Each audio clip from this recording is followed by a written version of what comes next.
Negeri Mulah di mana pemimpin spiritualnya memiliki kalimat-kalimat yang menghujam dalam setiap perasaan orang yang mengikutinya. Ternyata dia mampu mengikatkan dirinya pada masa lalu sebagai bangsa Persia. Dirinya pada masa lalu sebagai orang yang memiliki keyakinan yang disebut dengan Syiah terhadap perjuangan Sayyidina Hasan dan Sayyidina Husain. Dan itu menjadi spirit bagi bangsanya, bahwa dia adalah bangsa yang harus melepaskan diri dari penindasan. Dia adalah bangsa yang harus melepaskan diri dari imperialisme. Kalimat terzalimi itu melahirkan sebuah tekanan psikologi politik.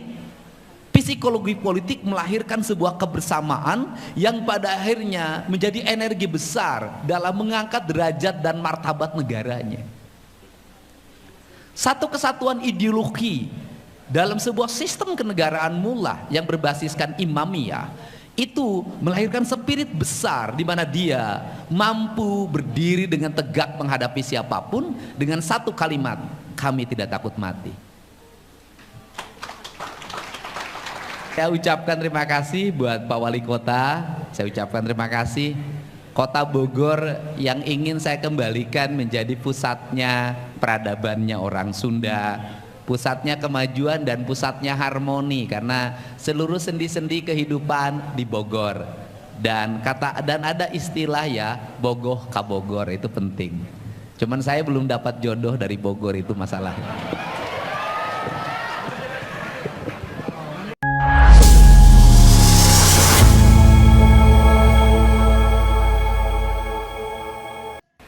Selanjutnya akan kita simak bersama keynote speech dari Gubernur Jawa Barat yang terhormat Kang Deddy Mulyadi. Kami silakan.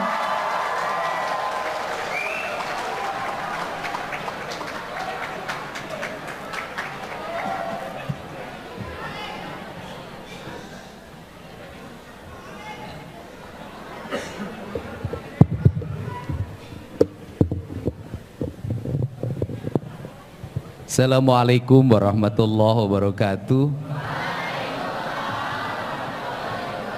Sampurasun. Kita sampaikan salam dan hormat kita pada leluhur Pakuan yang menjadi inspirasi dalam kebijakan-kebijakan pemimpin yang harmoni. Bukan pemimpin populis ya, tapi pemimpin yang harmoni. Yang disebut pemimpin harmoni itu adalah kepemimpinan yang mengorkestrasi seluruh sumber daya alam dan kehidupan menjadi satu kesatuan gerak dan kemenonggalan yang lahir sebuah kebahagiaan. Beda tuh. Jadi populis belum tentu dia mengharmonikan. Jadi kalau jadi pemimpin populis tidak akan melotot ketika orang bikin rumah di bantaran sungai. Kalau jadi pemimpin populis tidak akan melotot ketika banyak warung yang memaku sebagian atribut warungnya di pohon-pohon. Jadi yang dibutuhkan hari ini bukan pemimpin populis, tetapi pemimpin yang mampu mengorkestrasi seluruh sumber daya alam dan sumber daya manusia menjadi satu kesatuan irama, di mana iramanya menuju sebuah kebahagiaan yang hakiki. Dalam bahasa undang-undangnya, manusia Indonesia seutuhnya. Yang saya hormati segenap pimpinan yayasan, kemudian Pak Rektor, saya ucapkan terima kasih. Jadi Bapak ini jadi rektor sangat pas, karena rektor tuh rata-rata kepalanya pelontos, jadi pas banget. Tepuk tangan ya. Kalau Pak Anton jadi rektor belum cocok karena rambutnya masih relatif tebal. Saya ucapkan terima kasih buat Pak Wali Kota, saya ucapkan terima kasih Kota Bogor yang ingin saya kembalikan menjadi pusatnya peradabannya orang Sunda, pusatnya kemajuan dan pusatnya harmoni, karena seluruh sendi-sendi kehidupan di Bogor. Dan ada istilah ya, bogoh ka Bogor, itu penting. Cuman saya belum dapat jodoh dari Bogor, itu masalahnya.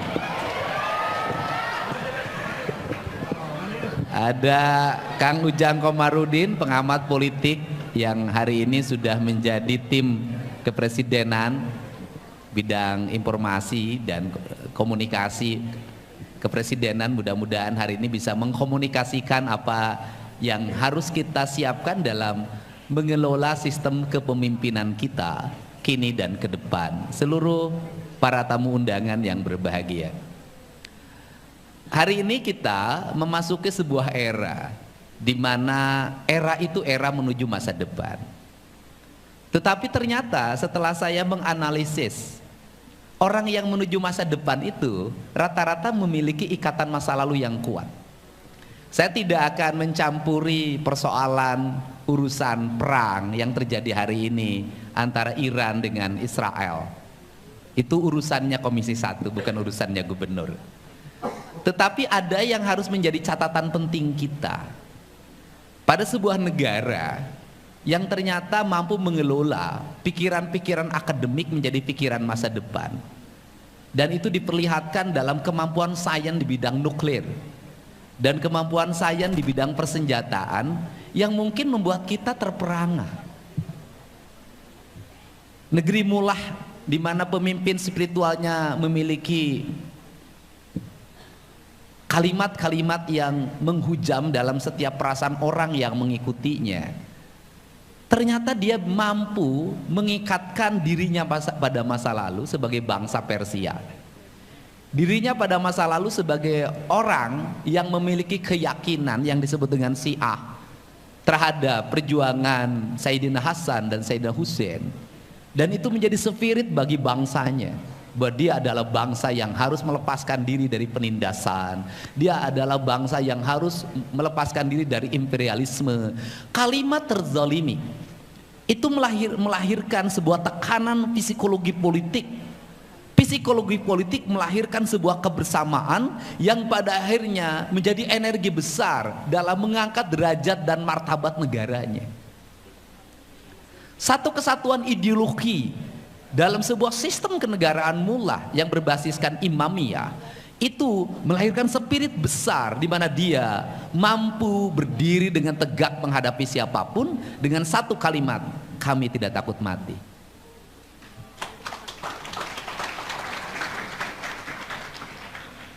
Pertanyaannya adalah, kenapa Kang Deddy selalu bercerita tentang Siliwangi? Kenapa Kang Deddy selalu bercerita tentang Pajajaran? Kenapa Kang Deddy kok seperti kembali ke zaman batu? Tidak akan ada zaman besi kalau tidak melewati zaman batu.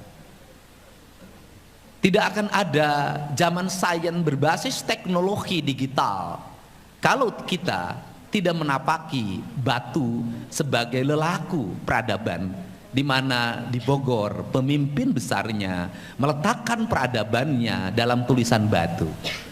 Meletakkan peradaban dalam tulisan batu sesungguhnya dia sedang bercerita pada generasi ke depan, kalau jadi pemimpin, karena ini bicara kepemimpinan, kalau jadi pemimpin memilihlah mengukir di atas batu dibanding melukis di atas air.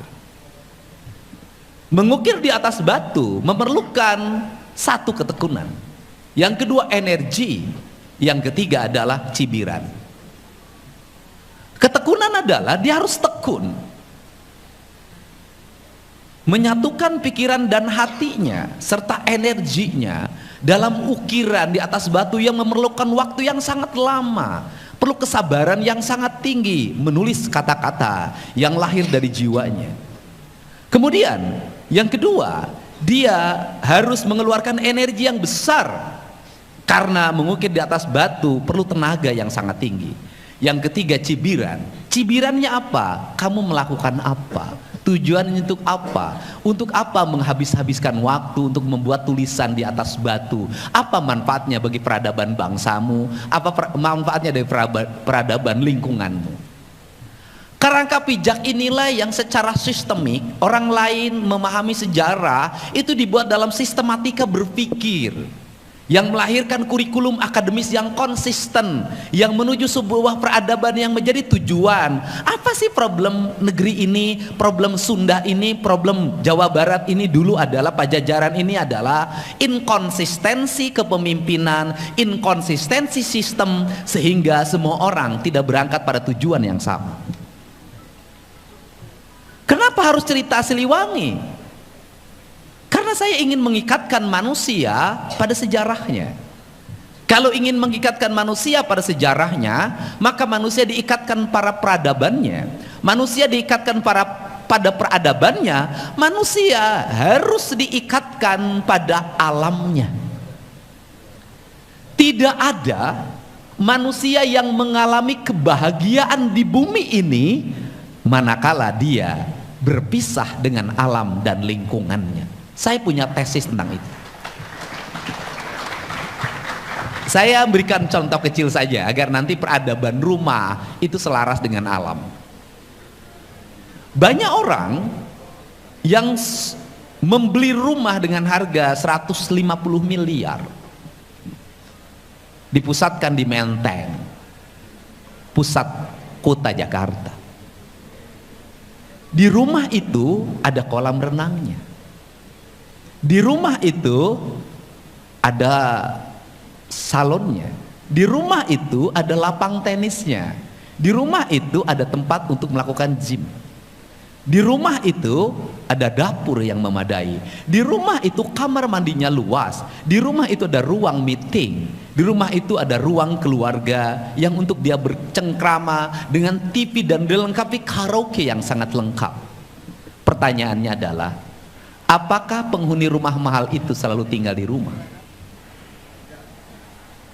Rata-rata mereka paling sedikit Sabtu, Minggu dia sudah pergi. Apalagi kalau dia ditambah kunjungan ke luar negeri. Berbulan-bulan dia meninggalkan rumah yang besar itu. Pertanyaan yang kedua adalah, ketika dia pergi keluar rumah, kemana kerinduan itu ditumpahkan? Maka kerinduan itu selalu ditumpahkan pada dua tempat. Satu ke gunung, dua ke laut.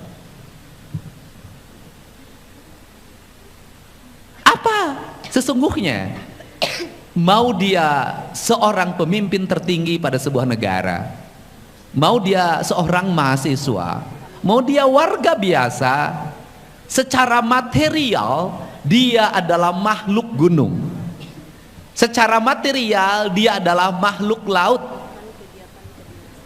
Kemudian ketika ke gunung dan ke laut, apa yang selalu dia rindukan? Matahari ketika terbit dan matahari ketika tenggelam. Selain matahari ketika terbit dan ketika tenggelam, apalagi yang dia dirindukan? Gemercik air yang jernih serta depuran ombak yang bergemuruh. Romantisme yang tiada tara, pengantin yang berduit, pasti bulan madu ke gunung dan ke laut. Pengantin yang berduit. Kalau mahasiswa sudah pengantinan di tempat kos juga sudah cukup. Apa itu? Bahwa kecenderungan manusia, keinginan manusia, dia ingin kembali pada habitatnya, pada asal muasalnya, pada ekosistem penciptaannya, karena ini kepemimpinan. Apa ekosistem penciptaan manusia? Tanah, air, udara, matahari. Tanah dalam mitologi Bali dilambangkan dengan warna hitam, sama dengan mitologi Sunda, karena Bali dan Sunda itu satu kesatuan mitologi. Yang kedua, air dalam mitologi Sunda dan Bali dilambangkan dengan warna putih. Udara dilambangkan dengan warna kuning. Matahari dilambangkan dengan warna merah. Saya tidak ada urusan dengan partai. Kalau Pak Anton partai birunya nggak disebut. Keempat warna itu, ini yang sendi dasar orang tidak pernah. Nanti harusnya ini kan jadi sistem pembangunan.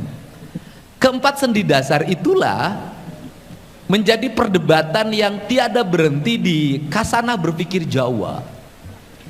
Maka Kasana berpikir Jawa itu punya sistem nilai keyakinan yang disebut dengan sangkan paraning dumadi. Lahirlah pertentangan tentang wali yang bercerita manunggaling Kaula Gusti Syekh Siti Jenar. Dianggap kafir tapi diceritakan tidak pernah berhenti. Riwayat-riwayatnya cukup menggeliti kaum akademis untuk melakukan penelitian. Orang Sunda, orang Pakuan itu punya prinsip yang disebut dengan papat kalima pancer. Apa itu? Papat itu 4. Yang 4 itu apa? Tanah, air, udara, matahari. Tanah, air, udara, matahari itu kata orang Siliwangi itu ada makhluk yang mengisinya bernama manusia. Maka manusia Siliwangi itu adalah manusia yang papat kalima pancer, di mana dirinya itu bersenyawa dengan keempat material itu. Dirinya keempat material itu, maka pemahaman ketuhanannya, pemahaman jamak menuju tunggal. Yang disebut dengan jamak itu adalah ketika di bumi makhluk bertuhan menjadi jamak. Kenapa? Karena dia itu bersatu dengan tanahnya, tanah material jamak, tidak ada tunggal. Air material jamak, udara material jamak, matahari material jamak. Kenapa? Karena di situ ada komponen-komponen, ada molekul, ada proton, ada elektron. Seluruhnya itu material yang satu sama lain berhubungan. Maka manusia dalam pandangan filosofinya adalah sebagai makhluk yang bersenyawa. Makhluk yang bersenyawa itu makhluk yang berkomunal. Makhluk yang berkomunal itu adalah makhluk yang tidak bisa hidup sendiri, maka dia berkomunitas dalam bahasa kekinian hari ini. Karena dia berkomunitas, maka sistem hidupnya komunitas. Karena sistem hidupnya komunitas dalam filosofi ajaran ideologi Sunda itu, maka tidak dikenal individualitas. Nanti termnya, kebudayaannya lahirlah dengan kebudayaan yang disebut dengan kabuyutan. Kabuyutan itu sebuah kelompok masyarakat yang melakukan pengelolaan terhadap alam dan lingkungan, dilakukan secara bersama, tidak ada kepemilikan yang individual. Maka lahirlah yang disebut dengan leit. Maka sistem leit itu adalah sistem penyimpanan produktivitas publik untuk membangun kohesi ekonomi sosial yang disebut dengan ekonomi sosialis. Kalau disebut komunis nanti marah. Ekonomi sosialis gitu kan. Nah kemudian dilakukan usaha bersama untuk bersama, didasarkan pada asas kekeluargaan, dipimpin oleh puun, oleh pemimpin yang lahir dari karakter spiritual, yang karakternya adalah legok tapak genteng kadek, landung kandungan laer aisan. Maka sistem hidupnya dia menjadi penggerak dari komunitas itu. Nah dari penggerak komunitas itu, itulah ideologi aja. Kalau ditanya orang Sunda, apakah orang Sunda punya ideologi dan punya sistem nilai sosial? Punya, itu sistem nilainya. Mirip-mirip Vietnam, mirip-mirip Tiongkok, cuman bertuhan.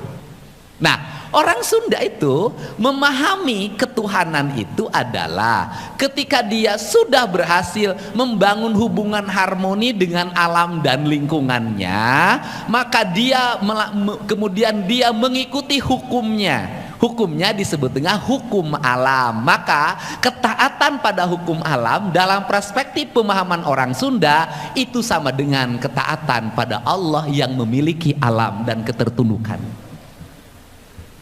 Karena ini ilmu gini, filosofi ideologinya kebanyakan ngambilnya dari Prancis.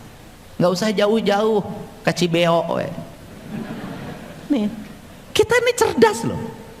Pertanyaannya adalah, ini kan ekonomi.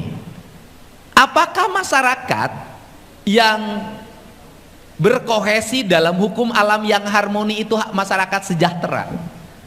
Saya nggak bisa nyimpulin. Silahkan lakukan penelitian. Tapi berdasarkan analisis riset yang saya miliki, hampir semua yang tinggal dalam hukum-hukum adat tradisi itu rakyatnya umurnya rata-rata di atas 90, tidak ada pencurian, tidak ada pemerkosaan, tidak ada konflik, tidak ada yang masuk pengadilan. sandang pangannya cukup. Pertanyaannya adalah, kalau masyarakat tidak ada yang berperkara di pengadilan, tidak ada konflik, makannya cukup, tidurnya nyenyak, masyarakat apa? Masyarakat sejahtera. Nah, kemudian kita geser lagi, ya nggak usah di sini deh, nggak usah di Sukabumi, nggak usah di Bogor, geser aja di kota Bandung. Ada namanya kota Cimahi, ada kampung namanya Cirende, punya kebun yang sekarang mulai agak diganggu oleh pemukiman baru. Kebunnya 40 hektar, dikelola secara turun-temurun. Rakyatnya makannya cuma singkong. Peralatan hidupnya adalah setiap rumah harus ada domba. Kemudian saya keliling, rumahnya bersih-bersih, orangnya sehat-sehat. Dan kemudian tidak ada konflik, dan dia hidup hanya dari singkong itu. Turun-temurun masih hidup dengan baik. Cuman saya agak kritik kemarin, kenapa gadgetnya terlalu banyak? Nah, negara kita itu kan mengeksperimenkan itu lama. Nah, sekarang kita, apakah kita ingin seperti mereka? Oh tidak, berat. Kenapa? Yang tradisi harus tetap dijaga ketradisiannya. Dengan cara apa? Negara memberikan ruang pelindungan alam melalui pendekatan alokasi hutan, apakah taman nasional, kemudian hutan lindung, dan cagar-cagar alam lainnya yang memberikan ruang pada lingkungan sekitar. Siapa yang menikmati taman nasional itu? Taman nasional di siapa yang paling dinikmati di Gunung Gede itu? Yang paling menikmati adalah kampung adat. Pertanyaannya adalah, ini ngomong nih tentang, karena kita selalu ngomong setiap hari pembangunan yang berkesinambungan, ngomongnya keren-keren istilahnya. Di daerah Bogor, kampung-kampung adat itu dibangun di sekitar Gunung Gede. Pertanyaannya adalah, misi apa leluhur Sunda memerintahkan untuk terus membangun kampung adat dengan sistem pertanian nomaden? Nomaden itu kecerdasan, Pak, bukan penyebab kebakaran hutan. Itu kecerdasan. Sistem pertanian nomaden. Kemudian kenapa mengambilnya Gunung Gede sekitarnya? Karena Pakuan Pajajaran itu berdiri di atas piranti lingkungan yang kaya raya, kaya sumber daya air, kaya sumber daya alam. Sumber daya alamnya, kekayaannya bukan yang di atas permukaan, tetapi di bawah permukaan kandungan emasnya juga kaya. Tetapi leluhurnya mengajarkan jangan eksploitasi yang di dalam. Kenapa? Karena itu kehinaan. Kenapa kehinaan? Karena kita sudah sejahtera dengan permukaan. Kalau sejahtera dengan permukaan, kenapa harus menggali yang ada di dalam permukaan? Cerdas. Sehingga saya berulang-ulang ngomong, tidak ada lingkungan masyarakat yang mengalami kebahagiaan, tumbuh hidupnya dengan sejahtera selama mengandalkan dari penambangan. Bagi saya, penambangan adalah ketidakcerdasan orang melakukan sumber daya permukaan alam. Ketidakcerdasan. Enggak cerdas. Ini saya memberikan gini lah. Orang Bogor itu gelis, ya kan? Kalau orang Bogor gelis campernik, gelis nakawanti-wanti, endah nakabina-bina, gelis bawaning nggak jadi endah bawaning ti kudrat. Nah itu Kang Anton nggak bisa ngomong gini. Ditambah punya kecerdasan, kan cukup senyum. Dari senyumnya nanti lahirlah iklan pasta gigi. Kan cukup menggerai rambutnya, lahirlah ikan sampo. Kan cukup memperlihatkan kulitnya, lahirlah iklan peputih kulit. Kan cukup memperlihatkan mukanya, lahirlah menjadi endorsement skincare. Kalau dari memperlihatkan mukanya saja sudah kaya, ngapain membuka bajunya?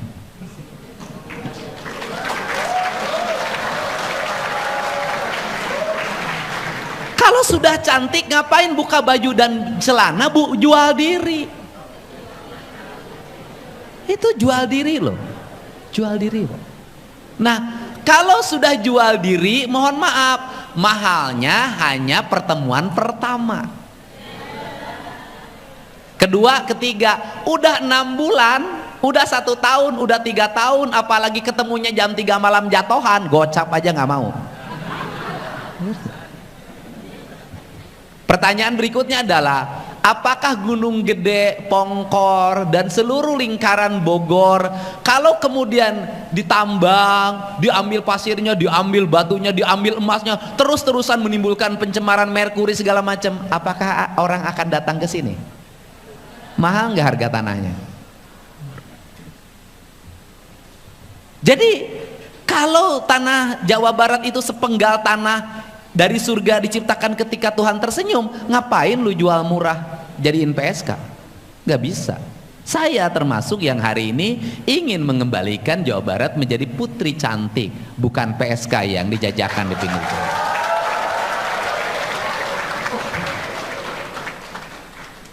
Untuk itu, ideologi kita ini mau kemana sekarang? Gitu loh. Terakhir ya, cukup segini aja. Kan nggak mungkin. Lihat sekarang ya udah, yang tradisi harus tetap ada, harus dijaga. Kenapa? Di Tiongkok, negara yang hari ini jadi pembicaraan banyak orang, desanya tetap tradisi. Di Jepang desanya tetap tradisi. Gak bisa. Tradisi udah deh. Nah kemudian apa yang dilakukan? Kita sudah kadung memasuki era digitalisasi dan era pasar modal. Nah, sudah, mau gimana lagi? Nggak mungkin mundur lagi. Sudah, kita sudah masuk ke era industrialisasi. Era industrialisasi itu 2 variabel yang ingin dicapai. 1, terserapnya angkatan kerja di sektor industri. Yang kedua, negara memungut pajak dari industri. 2 kok variabel. Terserapnya lapangan kerja itu memiliki multiplier efek ekonomi. Bagaimana caranya industrialisasi itu memiliki efek ekonomi bagi kaum tradisi? Apa itu? Siklus ekonominya pasti. Setiap manusia punya kebutuhan konsumsi. Konsumsi itu pasti pertanian. Kaum tradisi memegang teguh prinsip-prinsip pertanian. Prinsip pertanian yang dipegang oleh kaum tradisi, prinsip pertanian apa? Prinsip pertanian multi efek ekonomi, yaitu pertanian yang melahirkan siklus ekosistem ekonomi hijau itu, yaitu pertanian berbasis organik yang melahirkan peternakan, perikanan. Peternakan dan perikanan plus air itu adalah energi baru dan terbarukan. Ilmu ekonominya ke sana loh larinya. Nah, ini sehingga tidak eksploitatif. Akhirnya melahirkan apa? Melahirkan bahan pertanian yang murah tapi berkualitas. Kenapa murah dan kualitas? Karena petaninya tidak menggunakan pupuk, petaninya tidak menggunakan pestisida, petaninya juga menggunakan teknologi tepat guna yang diproduksi oleh mahasiswa, yang dia bisa memperolehnya dengan murah. Efek ekonomi. Nah, di sini bahan baku produksinya menjadi murah, konsumsi industrinya murah dan berkualitas. Nah, kemudian yang kedua adalah lahir siklus ekosistem ekonomi. Sungainya jernih, pasarnya rapi, transportasi publiknya berbasis hijau, murah, tidak eksploitatif. Kemudian alam-alamnya terjaga dan terpelihara, tidak ada kemacetan. Maka pergi ke kawasan industri adalah pergi piknik, tidak ada stres. Naik kereta, keretanya menyusuri areal-areal transportasi publik yang indah. Siapa yang meletakkan prinsip dasar perkereta-apian? Belanda. Sangat baik sistemnya, saya lihat. Terus kemudian sepanjang jalan melihat gedung-gedung dan areal pesawahan yang tertata, serta rumah-rumah petani yang terpelihara. Pandangan mata manusia sepanjang memandang adalah hamparan hijau yang melahirkan energi baru bagi orang yang masuk kantor. Masuk kantor lepas depresi, sehingga karyawan perusahaan, kemudian pegawai negeri, TNI dan Polri tidak perlu piknik, karena pergi ke kantor sama dengan piknik. Kan ini. Nah, setelah itu apa? Setelah itu negara mengut pajak. Setelah negara mengut pajak, dikelola secara baik oleh pemerintah pusat, oleh pemerintah provinsi, oleh pemerintah kabupaten, oleh pemerintah desa. Dikelolanya bagaimana? Uang pajaknya diprioritaskan untuk memenuhi kebutuhan dasar pembangunan, kebutuhan menengah pembangunan, dan kebutuhan jangka panjang pembangunan. Sehingga setiap uang rupiah yang dikeluarkan oleh dana negara itu adalah investasi bagi manusia, investasi infrastruktur, dan investasi ekonomi. Sehingga tidak ada pembangunan yang berulang. Semuanya bernilai, punya multiplier effect. Kalau sudah seperti itu, Indonesia itu negeri yang terbuka, Jawa Barat, memadukan dua hal. Sistem kapitalisme berbasis harmoni dan humanis. Kotanya tumbuh masyarakat industri, desanya tertata dan terpelihara, dua-duanya kita punya, yang tidak dimiliki negara lain. Dan Jawa Barat itu punya dua-duanya. Inilah perspektif kemahasiswaan, inilah perspektif kepemimpinan, dan inilah kita belajar pada diri kita. Kenapa? Karena diri kita sudah serba punya. Kenapa saya ngajarin belajar pada diri kita? Bukankah kita pernah menjadi bangsa yang menjadi pusat peradaban dunia? Bukankah bangsa kita lebih dulu menemukan logam? Bukankah bangsa kita lebih dulu menemukan teknologi batu dengan sistem pembangunan berundak? Perlu jawaban apa lagi? Bukankah bangsa kita sudah membangun sistem pertanian, pengelolaan sawah yang sangat efektif dan artistik? Kalau seperti itu, apa yang harus diperbaiki diri kita? Ada dua hal. Satu, kembali mempelajari tentang sejarah peradaban bangsanya. Dua, mengembangkan teknologi kekinian dan untuk masa depan. Dan yang ketiga, paling utama, efisien. Karena tidak ada kemajuan tanpa efisien. Efisiensi bisa lahir dan tumbuh dengan apa? Transparansi. Transparansi itu adalah keterbukaan. Maka di era sekarang, pemimpin hari ini bisa secara terbuka bercerita tentang apapun tanpa harus menggunakan biaya negara. Bercerita di TikTok, bercerita di YouTube, bercerita di IG, bercerita di Facebook. Ceritakan apapun, tidak usah lagi ada kerjasama media. Efisien. Dan hari ini misalnya, saya kalau bercerita diri saya, kenapa orang sulit? Saya kalau misalnya tidak punya YouTube, itu mungkin fitnah tiap. Saya sudah demo berjilid-jilid di gedung sate. Kenapa? Karena banyak ucapan saya yang dipotong, kemudian disebarkan. Ini nggak bisa nyerang sama saya. Kenapa? Karena dia ada sumber utuhnya. YouTube bercerita tentang apa adanya. Ketika dipotong, sumber aslinya ada. Yang itu saya punya, bukan orang lain yang punya. Saya bisa bercerita anggaran gubernur, anggaran Pemda, apapun saya ceritain. Dan hari ini tidak ada yang tidak ditakuti oleh publik dan penyelenggara di Indonesia kecuali media sosial. Dan terakhir, kalau ngomong demokrasi, saya mengalami inilah demokrasi yang sebenarnya adalah hari ini. Dulu orang berdemokrasi diputuskan oleh elit.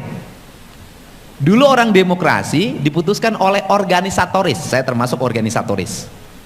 Dulu orang berdemokrasi milih langsung tapi tidak ngerti isinya. Hari ini Jangan merasa diri kita pinter, jangan merasa diri kita hebat. Kenapa? Setiap orang hari ini bisa speak up. Hari ini Mak Ici yang tinggal di Gunung Gede Pangrango di kakinya itu bisa speak up lewat TikTok, ngomong naon siate profesor aing mah teu ngarti. Dia speak up memprotes pernyataan seorang yang pinter.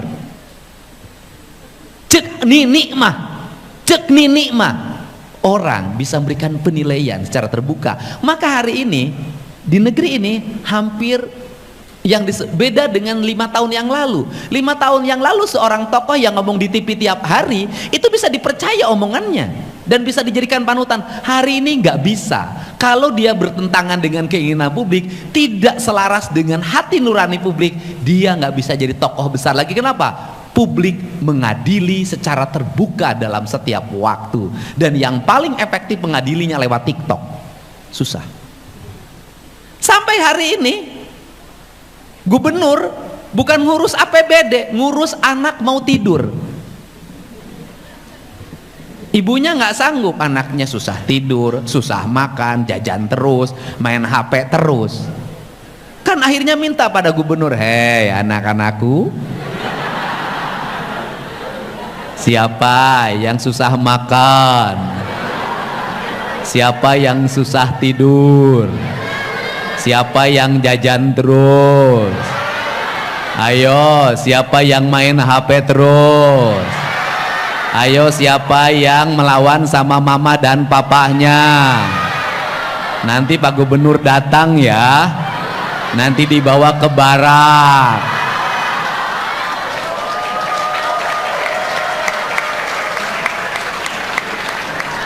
Dulu nggak ada gubernur dikenal sama anak umur 3 tahun. Hari ini gubernur sampai ngurus pada anak mau tidur. Dibikin sistemnya kalau anak lagi nangis langsung dibuka. Nih Pak Dedi ini ngomong. No, langsung saya ngomong, hei anak-anakku. Itu kalau diefektifkan, itu kalau diduitkan, itu dulu sosialisasi lewat Dinas Pemberdayaan Perempuan dan Pelindungan Anak, lewat gerakan PKK, pertemuan berapa puluh kali itu jilid, berapa jilid, itu berapa miliar yang dibutuhkan. Sekarang gratis. Hei, siapa mahasiswa yang dari rumahnya suruh bayar uang kuliah tapi dipakai pacaran?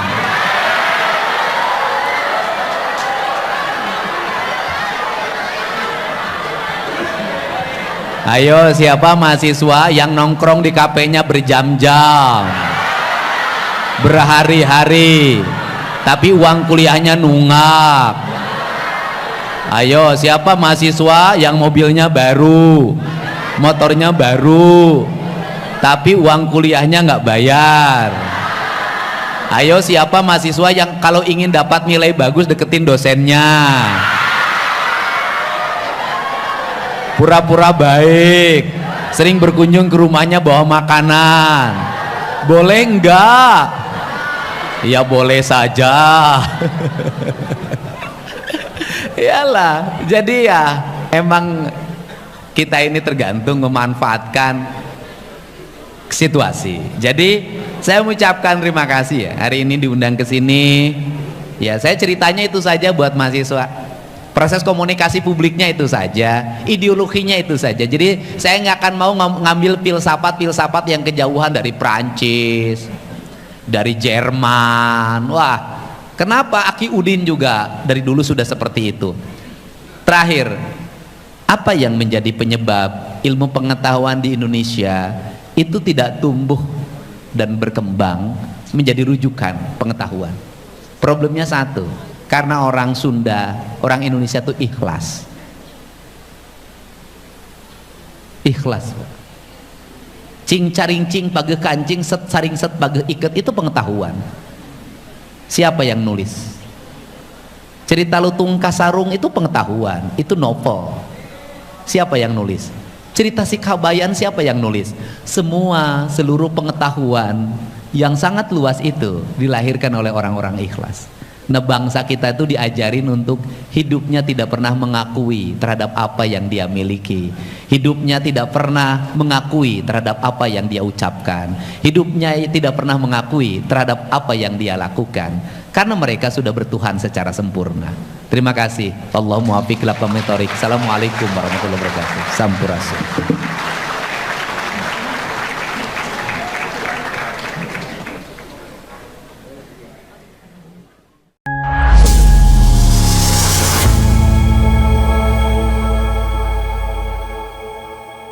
Itulah tadi pidato yang sangat luar biasa dari Kang Deddy Mulyadi di salah satu universitas di Bogor. Dan tadi kita sudah dengar bersama ketegasan dan juga kecerdasan dari Kang Deddy Mulyadi untuk memajukan Jawa Barat. Bagaimana menurut pendapat teman-teman semua? Silahkan lanjut di kolom komentar. Terima kasih, selalu support Arman Al-Fatih. Kita jumpa lagi di video selanjutnya. Assalamualaikum warahmatullahi wabarakatuh.